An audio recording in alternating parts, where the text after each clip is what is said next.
Allahümme salli ve sellim ve barik ala seyyidina Muhammedin ve ala alihi adede in'amillahi ve iftali.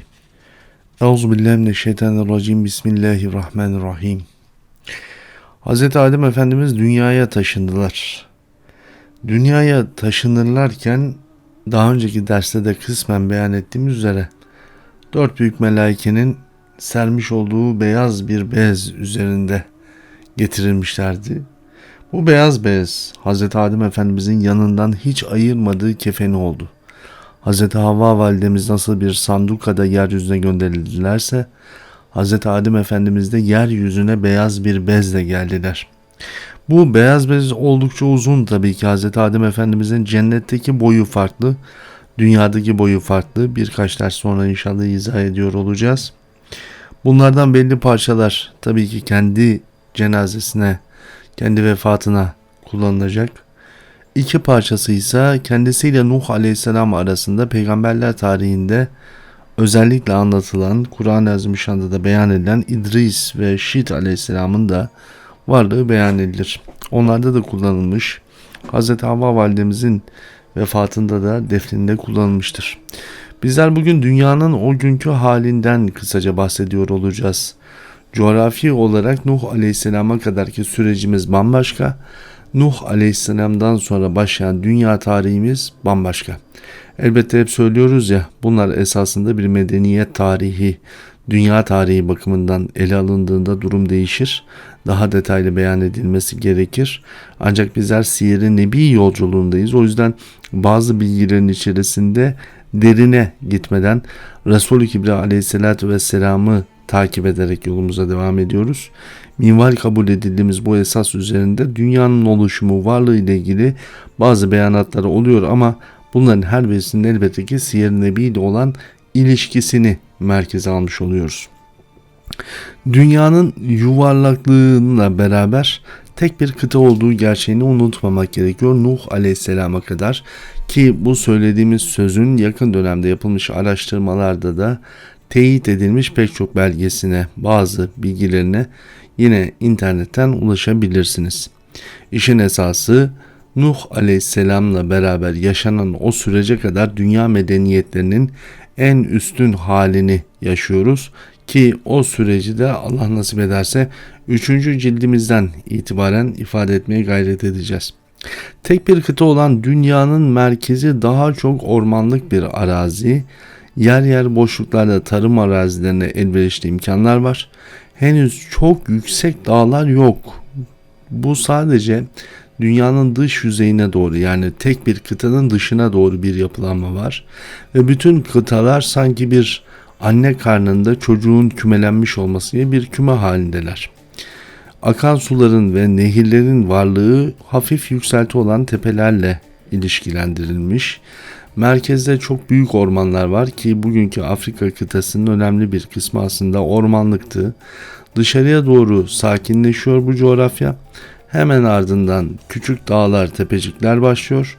Ardından da denizler, okyanuslar başlıyor. İşin hakikati dünya tarihinde zaman zaman dünyanın sonuna gelindiğinde düşülür, oradan aşağıya uçurum vardır şeklinde kilisenin de uzun zaman boyunca önermiş olduğu bu teori asıl itibariyle dünyanın Nuh Aleyhisselam'a kadarki süreciyle yakinen ilişkili.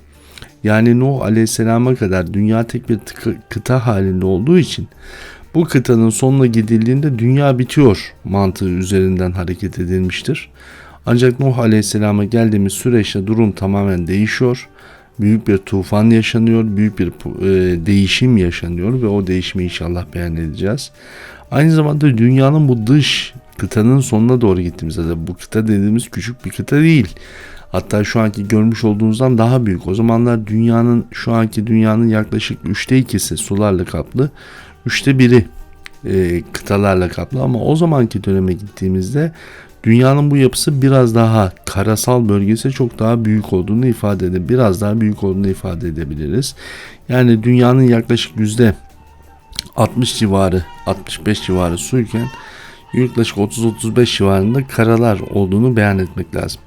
Dünyayı bu şekliyle bir araya topladığınızda, bir yuvarlak haline getirdiğiniz zaman işin merkezinde Orta Doğu kalıyor. Yani Nuh Aleyhisselam'a kadar gelen süreçte medeniyetler merkezinin Orta Doğu'da olması, Orta Doğu'nun adının bile orta olarak beyan ediliyor olması, Mekke ve Medine'nin seçilmiş şehirler olarak hayatımızda bu siyer yolculuğu boyunca anlatacağımız bütün bu yapılar hep Orta Doğu coğrafyasında geziyor olacağız Allah nasip ederse. İşin hakikati buranın merkez olmasından kaynaklanıyor. Dolayısıyla diğer bölgelere gitmiş olan peygamberler dünya tarihinde Nuh Aleyhisselam'dan sonraki sürece kadar aslında dünyanın tamamına ulaşmış oluyorlar. Ve Hz. Adem Efendimizin çocukları dönemine geldiğimizde bu olayı daha net bir şekilde ifade ediyor olacağız. Bu yapı içerisinde Hz. Adem Efendimizin geldiği dünya, özellikle indirildiği bölge, biliyorsunuz ki tarih kitaplarımızda ve kaynaklarımızda da ifade edildiği üzere Hindistan bölgesinde, ama dünya tek bir kıta olduğu için hem onun yürüyüşü hem Hz. Havva anamızın yürüyüşü arasında çok ciddi bir fark yok. Hz. Havva anamızın da uyanışına geldiğimizde onun da noktasını inşallah beyan ediyor olacağız. Hz. Adem Efendimizin geleceği dünyada artık dinozorlar diye bir kavram neredeyse yok. Özellikle dünyanın dışına doğru var ve oldukça kırılmışlar, azalmışlar. Diğer hayvanat ve çeşitliliğe baktığımız zaman çok ciddi bir çeşitlilikten bahsediyoruz. Bu çeşitliliğin arasında evrim teorisyenlerinin kafasını karıştıran maymun ve maymun çeşitleri de var. Kuşlardan tutun diğer bütün büyük hayvanlara kadar ciddi bir hayvanat bölümü var. Ancak dünyanın merkezinin orman olarak kalmış olması daha ziyadesiyle Cenab-ı Hakk'ın takdiri ilahisiyle bir koruma kalkanı oluşmasına sebep oluyor. Böylece aslında o büyük hayvanların hareket edebilecekleri bir alan yok. Dolayısıyla tabiri caizse çok yüksek ve ulu ağaçlar, yani o Hz. Adem Efendimizin yaşadığı ilk dönem ağaçlarının 50 metre 60 metre civarında yüksekliğinden bahsedebiliriz. O vahşi hayvanların orman içerisinde dolaşması çok kolay olmayacağından müthiş bir ormanlık arazide insanoğlunun bir korunması söz konusu. Bir diğer taraftan Hz. Adem Efendimizin hayat sürecinde de göreceğimiz üzere bilgi ve bilince ait olan şeyler halihazırda Hz. Adem Efendimiz'e var olduğu için burada bir ilkellik söz konusu değil. Bizim ilkelleşme serüvenimiz daha ziyadesiyle Nuh Aleyhisselam'dan sonra kaybettiğimiz bilgiyle beraber başlayan bir süreçtir. Zira Hz. Adem Efendimiz gibi bir zat bütün isimler kendisine öğretilmiş bir şekilde cennetten yeryüzüne geldiyse eğer, ki öyle olduğuna iman etmişiz ve onu beyan ediyoruz delilleriyle, biiznillah onların hayatındaki değer bizim bugün bildiğimizden çok daha fazlalarını biliyor olmaları ve bu noktadaki gelişim sürecini tetikliyor olmaları aslında bundan çok daha fazla bir bilgiye sahip olup büyük medeniyetlerin oluştuğuna da delil teşkil eder. Doğal olan bu yaşam biçimi için Allah-u Zülcelal İsra suresinin 70. ayet-i kerimesinde şöyle buyurur: Estağfirullah.